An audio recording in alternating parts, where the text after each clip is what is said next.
Welcome to the 3-year anniversary of Dynamite. The 3-year anniversary. 3 years ago, they started it all. Was this... I'm doing this now.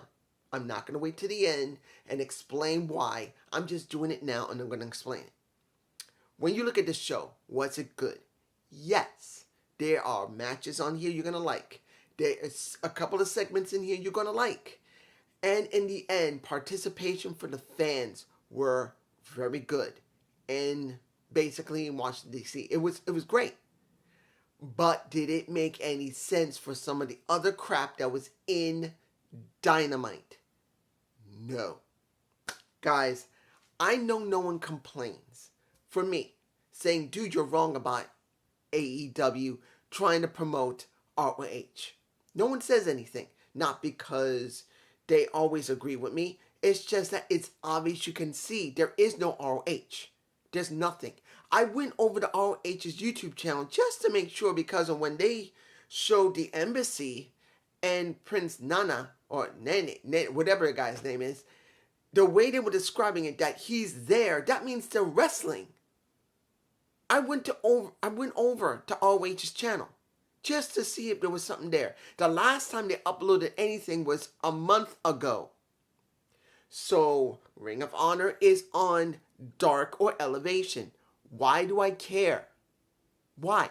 If Ring of Honor was on YouTube, I would care.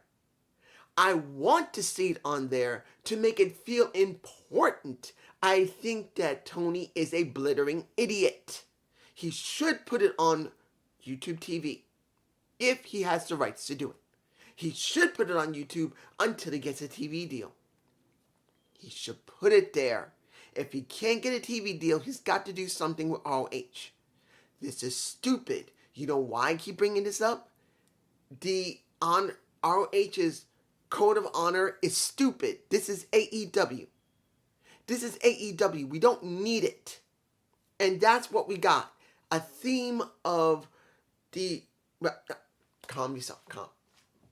Throughout most of this show, we got a lot of Code of Honor, which makes no sense. I'm sorry. The Jericho's War does make sense. You need to destroy AEW and then find the right person to drop that title to, so when you do finally get AEW separated from Ring of Honor, then it'll mean something. But as it stands now, I know people can say, well, we want to show it. No. They're going too far with interjecting too much of the Code of Honor into AEW. You're not going to know what's what. Now, let's go to the first match of the night. And this is the best match for me personally. MJF versus Willow Yuta. This was the best match. The crowd was hot for MJF. The crowd was okay to really good when it comes to Willow Yuta, but they were hot for MJF. He hadn't wrestled in over 125 days, I believe. So when you see this match, you wonder how ring rust he is. He ain't. He looked wonderful. The boy made everything look good. He made Willow Yuta look good. This is the difference between a Charlotte Flair-esque wrestler, that could be man or woman, to a Ric Flair-esque wrestler. Willow Yuta's here. A little more. Let me take that back. This is Charlotte Flair, and I'm not taking anything away from her. She can wrestle, but she can only put herself over. She cannot put over her opponent. Willow Yuta is just slightly above her. Doesn't mean he ain't a great wrestler. He is. But he doesn't know how to put people over very well. Then you got MJF, who is a Ric Flair-esque wrestler, who easily, in his age, is here. If you got Ric Flair, this is MJF. He ain't at a Ric Flair. He still needs more time this season. But he feels Ric Flair-esque. He just hasn't. Even during the match, he does the strut. Nothing wrong with that. I liked it.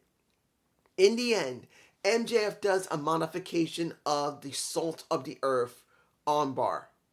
His signature move. Everyone liked it. And then you get the little question of where is he going to go now? Because really you don't want him to shake hands because he's a pure champion. That actually made the most sense throughout the entire show. If they had to interject any Ring of Honor into this entire show, that should have been it. That should have been it. The only thing that needed to be done for this episode of Dynamite. That should have happened. This made the perfect sense at the perfect time to try and have a little question of what is going on with MJF. Of course, they're not going to turn him totally heel. No. He's got to be a bad guy. But seeing that really you don't want to shake hands, fine. Then you see Singh and you see Duff, Sanjay Duff and Singh, Satnam. They're upset. Like, I'm sorry, not Satnam. That's the other match that made no sense when it came to doing it this week. But it was the members of the firm. That was Lee Moriarty coming out and attacking. You see Hathaway there. Seeing him there. And you go like, what's going on? You wonder if MJF is changing his mind. I don't think he is. But seeing that they tease it is good. I enjoyed it. It was good. Now, Allen versus Jay Lethal made no fucking sense to do this week. I'm sorry. It's not the fact the match was bad. It actually was really good. If you're going to say what's the second best match of the night, this one is it. This is the second best match of the night because of how both of them were so similar that, and I know not everyone's going to agree with this. Not everyone's going to agree, and I can understand it because I'm not the type of wrestler who likes high impact, high flying like that. I don't. But since they were both so similar, it's almost like you're looking at Jay Lethal teaching a Darby Allin what it means to be a wrestler. That's how I felt. Instead of being Sting, it's more like Jay Lethal. And I'm not taking anything away from Sting. I still love me Sting, but you get my point. But the point of this was stupid on this show. It was fucking dumb. To do this on the same show you just did earlier. It didn't make any sense for Jay Lethal to be here. Particularly to have the same similar moment as a MJF. What were they thinking? Why are you doing it twice within an hour? That was dumb. And that's when Satnam Singh, and that's when Sanjay Duff comes out. They don't attack like when it came to Lee Moriarty. And I can't remember who was with Lee. But he shakes his hand.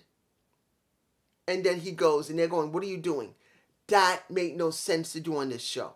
It was stupid. Truly dumb. I'm saying it now. Now, when it came to,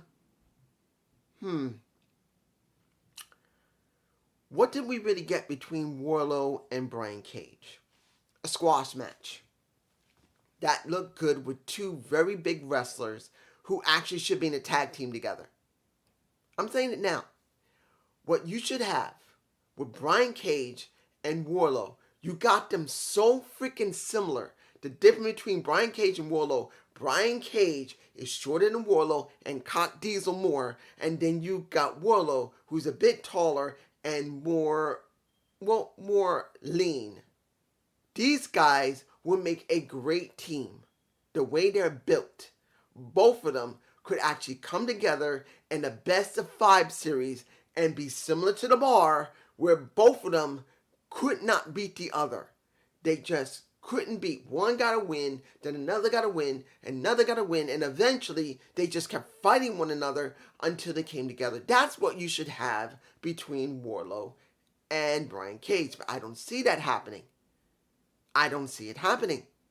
It's not going to happen because I don't believe Tony Khan is going there. Even though it looks like they could do it. I don't know what you would call them.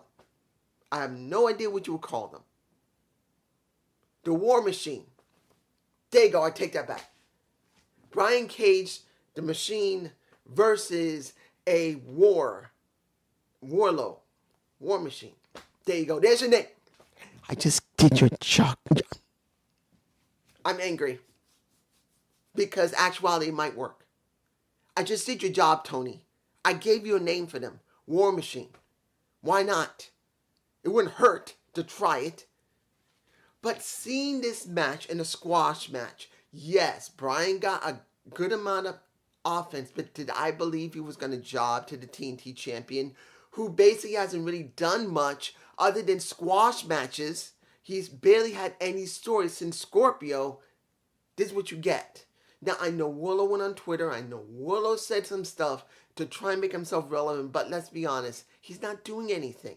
And I don't like that. That's just me, guys. Tell me below. Yes, I know what happened with FTR. I know what happened with Samoa Joe. And I know what happened with the guys at the embassy, the Authors of Agony.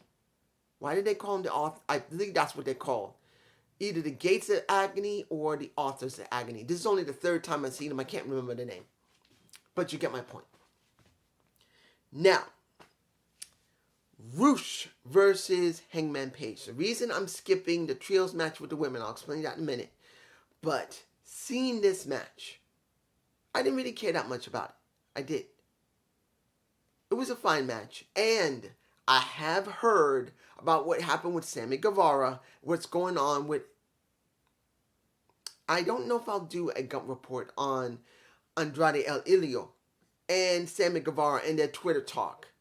To be honest, I don't know if it's real. And to be honest, I don't care if it's real or not.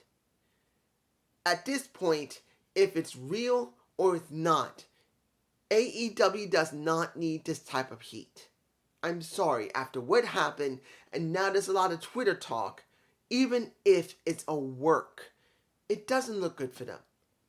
Now, I could be more elaborate. I could elaborate on it, and you guys tell me below if you want me to elaborate and what type of storyline that might be going on. I don't know, but you just leave a comment below. But here's the thing.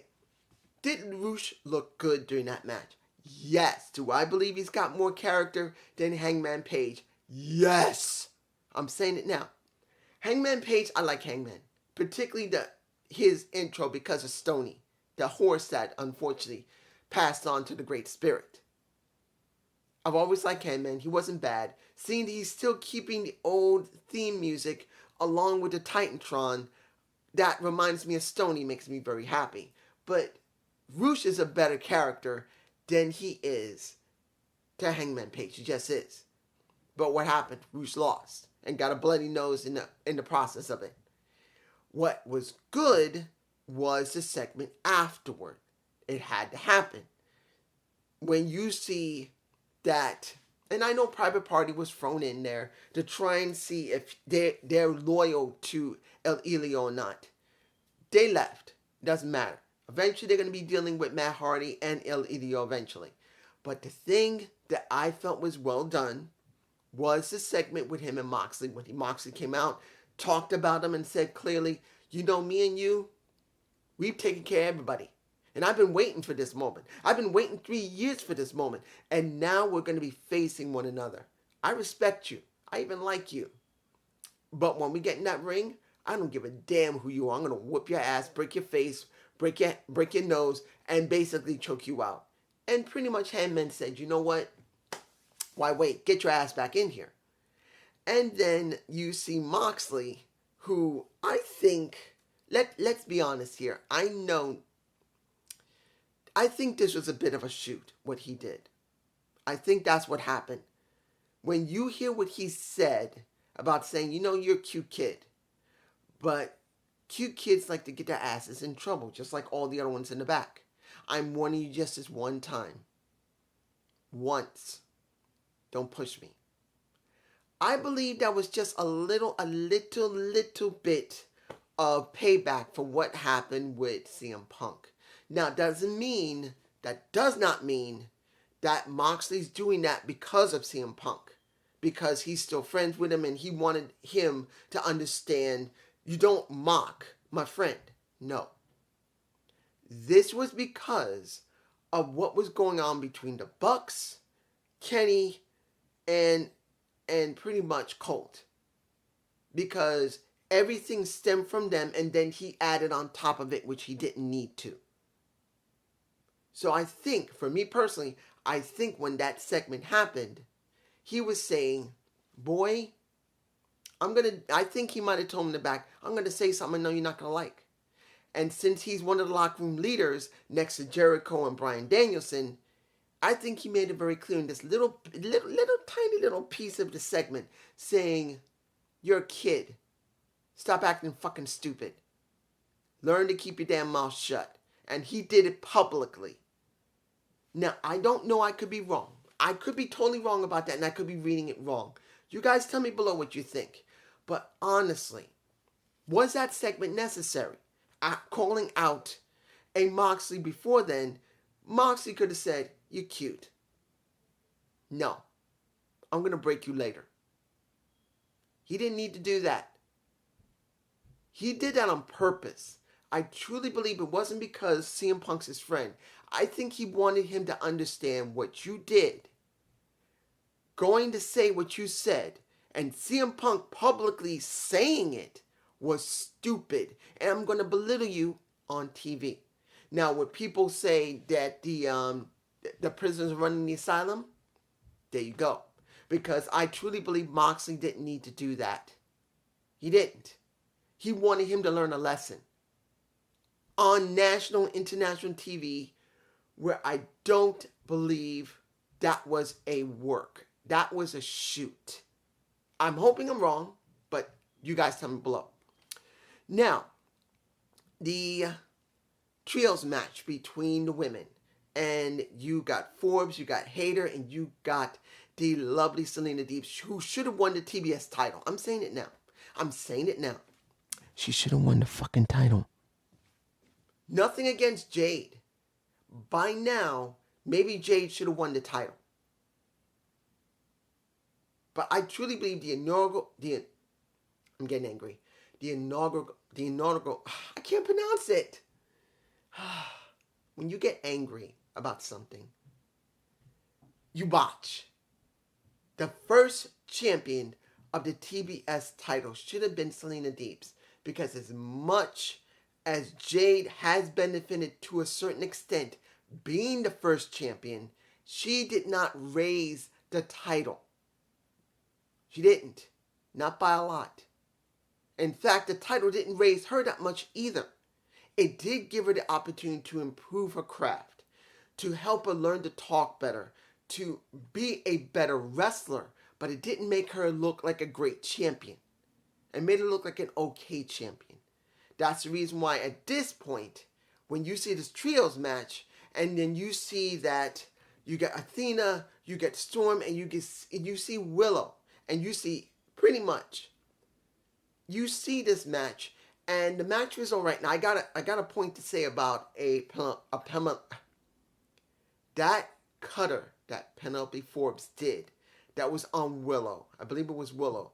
Was beautiful. Was it Willow? I believe it was Willow. It was gorgeous. Going from the Matrix move, straighten her ass out, and then do the cutter. Yes, it was a bit sloppy, but not many people can get away with being that flexible. Do that move first and then transition into another move. Generally pretty damn good. It wasn't perfect, of course, but it looked good. But here's the thing. We got several things in this match and afterward. First, we got a Britt Baker saying clearly that Saraya, the former Paige, is unable to wrestle. She's a nobody. Stay away from my damn ring. That's what she said. But after the match was over and the faces won and there was a fight, you see Saraya come in. Am I even pronouncing her name right? I believe Saraya. Sorry, not Saraya. Saraya gets into the ring, punches a Britt Baker, kicks when you see her take them both on, take on Rebels, take on Britt, you go, yes, she can wrestle. Now, we all knew she could, but there was also that small possibility that they may not clear her. But seeing that she did go after Britt, doing a couple of hits to the face and screaming after it was all over, this is my house, we are now confirmed she can wrestle. Counting how much wrestling is going to be a question. Is she going to do a limited amount of wrestling, or is she going to be doing it full time? That's going to be the question. But here's the second thing that kind of leads on to what I was talking about with Jade Cargill. You now have Willow again trying to get another shot at the damn title. She's gone up against her twice, and now she's doing a third time. Do I believe she'll win? I don't know. This is going to count on if truly, when it comes to Jade, she should have you see I'm getting angry. She should have dropped that title a while ago to Selena Deeps.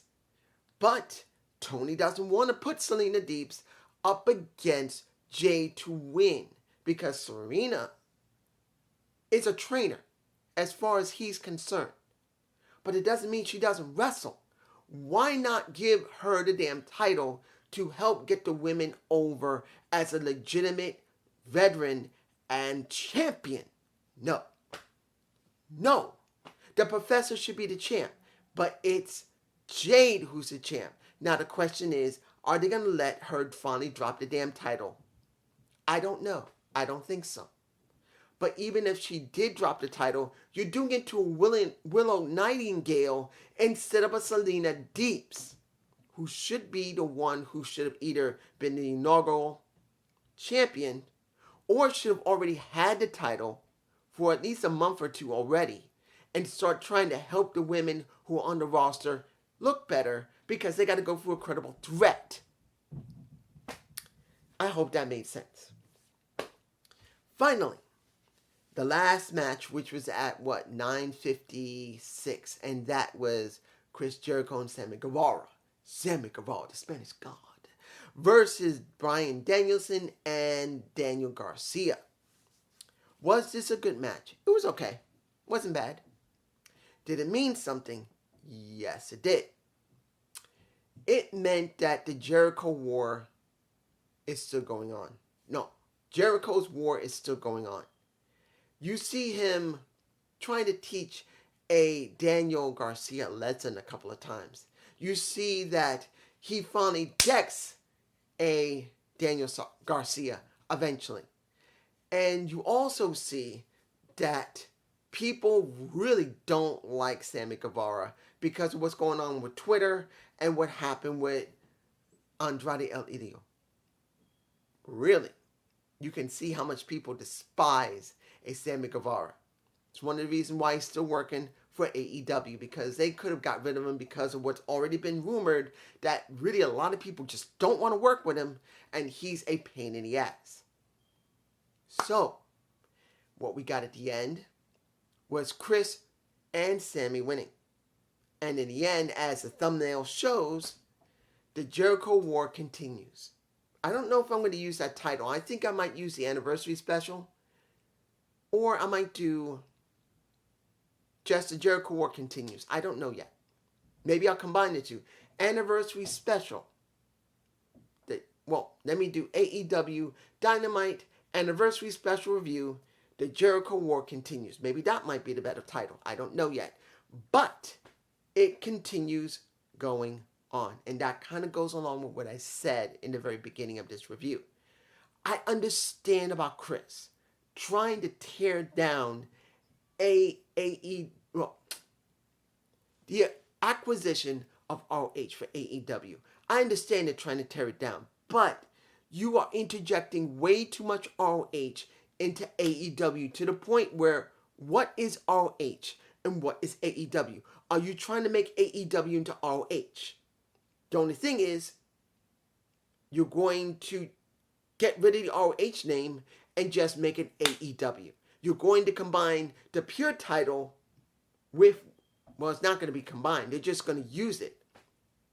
They'll use the TNT title as a low tier title, but that's where the All Atlantic is. But maybe that's what they're going to do. You're going to get rid of the ROH name. When Rampage becomes 2 hours, you'll put the pure title on Rampage. You'll put that world title on Rampage. And then you'll have the AEW title on Dynamite. You'll have the TNT title on Dynamite. And you'll have the pure title, which will be the Intercontinental title, on Rampage. And the world title for the ROH on Rampage. And then maybe, since it's a cruiserweight title, which is All Atlantic, it will wander maybe to maybe one show or the other. It doesn't make a difference. You'll decide. That's the way it looks. And it sucks. Especially that we still hear that ROH still exists when it doesn't. That's just me. You guys, comment below. And hope you enjoyed this Dynamite Delight. Please give me a comment below. And I got to say this before I end. Got 5 minutes left. This camera clicks over every 30 minutes. Here's the thing. I am going to do my Bound for Glory review. I almost forgot because of what was going on. I've been very busy with my anime. I've had a lot of stuff going on, and I've been trying to do my animation on top of it. But I almost forgot Bound for Glory. I'm going to see if I can watch it Friday. I'm not seeing Rampage, even though they're going to be doing some stuff. I'm not watching it. Then I will do Extreme Rules on Saturday. Maybe I might check out Rampage on Sunday, maybe. I don't know yet. You guys tell me below what you would like me to do. Do you want me to do a Rampage review on Sunday, or maybe a NWA review? I'll see if I can watch NWA Power in USA on Sunday. Tell me what you think. Peace.